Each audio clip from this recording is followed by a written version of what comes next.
Bienvenue chers abonnés de la chaîne Onango Solutions sur YouTube et de la page Onango Solutions sur Facebook.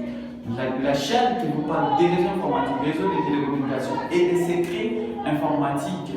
Surtout n'oubliez pas de vous abonner, d'activer la cloche des notifications pour ne rater aucune de nos vidéos. C'est parti. Bonjour chers abonnés de la chaîne Onango Solutions et de la page Onango Solutions sur Facebook et surtout vous, je vous appelle les amoureux du réseau informatique. Aujourd'hui je vais vous parler comment activer le service DHCP dans votre routeur. On aura besoin du logiciel Cisco, les logiciels que je vous ai déjà présenté. Pour ceux qui n'ont pas encore eu le temps de regarder, il faut juste vérifier dans la page ou dans notre chaîne. Vous trouverez cette vidéo qui vous parle de la présentation du logiciel Cisco et vous allez télécharger rapidement. On doit avancer. Ce logiciel est là. Moi, comme je vous avais présenté dans la vidéo précédente, moi j'utilise les Cisco 7.2. Je ne sais pas, vous avez téléchargé quelle version. Vous allez lancer les Cisco comme moi j'ai déjà lancé le mien. Voilà, c'est parti. Vous allez vous retrouver ici. C'est ici qu'on doit travailler. On arrive ici, on prend le routeur. Le routeur que je vais utiliser, c'est le 28.11. Voilà, vous utilisez le routeur là. On prend les switches. Moi, je prends les 29.60. Je ne sais pas, vous allez prendre lesquels. Après, on doit prendre le PC. Le PC, moi, je préfère prendre 3 PC. 1, 2, 3. Et le câble, je vous ai déjà présenté ça. Pour aller rapidement, je prends l'automatique. Routeur, switch, PC, switch, PC. Voilà. Ici, vous allez voir, pour ceux qui vont remarquer déjà, vous allez voir que la liaison qui relie les switches au PC s'allume directement en vert. Tandis que la liaison qui relie les routeurs au switch est toujours en rouge. Que ça ne vous tracasse pas. Ici, c'est parce qu'on n'a pas encore allumé l'interface du routeur. Il nous faut allumer l'interface du routeur. Pour allumer, nous allons entrer dans le routeur. Ici, si vous entrez dans les configs, ici, c'est une manière d'allumer l'interface rapidement. Mais je ne peux pas vous le faire aujourd'hui. Je préfère vous donner des commandes. Pour passer dans les commandes, il faut entrer là où on écrit CLI. Si vous cliquez sur CLI, c'est ici. Vous écrivez non. Voilà. On se retrouve là. Quelques commandes que je vais vous donner pour configurer ça. Voilà. Pour allumer l'interface, on aura besoin de ces 5 commandes. La première commande Enable. La deuxième configuration terminale. La troisième interface que nous allons sélectionner, interface Fast Ethernet. Pour moi ici c'est Fast Ethernet 0/0. Je ne sais pas vous, c'est /0.1 ou /0.0 comme le mien. Je ne sais pas.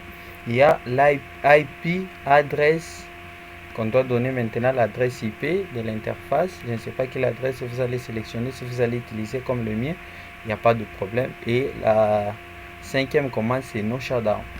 C'est parti. On entre dans le routeur, on est dans les CLI, on écrit Enable, on abrège ENA, ça passe. Config 2, configuration terminale, on abrège config 2, ça passe. On écrit interface, enter, on sélectionne phase 0/0, ça passe. On écrit IP adresse 192.168.1.1 masque 255.255.255.0. Voilà, ça passe.